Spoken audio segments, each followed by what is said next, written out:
תהליך ההשקעה שלנו התחיל בעצם בשיחה, שישבנו, גל הגיע אלינו הביתה, ישב איתנו, הסביר לנו על הפרויקט, גם הראה לנו את הלוקיישן, גם הראה לנו את ההתקדמות של הפרויקט, נתן לנו פתרון להכל, ישב ודיבר איתנו, הוא הבין את החששות שלנו. איך הוא אמר לי את זה תמיד, מההתחלה? לי חשוב שאתם תהיו רגועים, ולי חשוב שאתם תהיו מרוצים. זה בעצם מי הבן אדם. זה בין היתר, בסוף כל עסקה מתחילה ונגמרת ממי הבן אדם שמולו אתה עובד.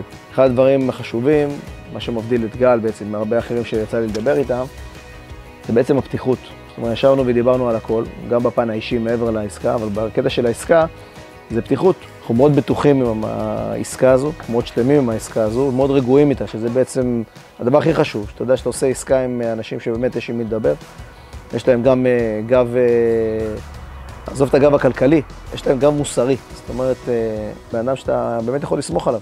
אני חושב שזו עסקה נכונה, עם אנשים נכונים, במקום הנכון, בזמן הנכון. בשבילי זה בא בול. עם המון שקט נפשי, שזה הבסיס קודם כל, לפני הכל, אני ממליץ בחום.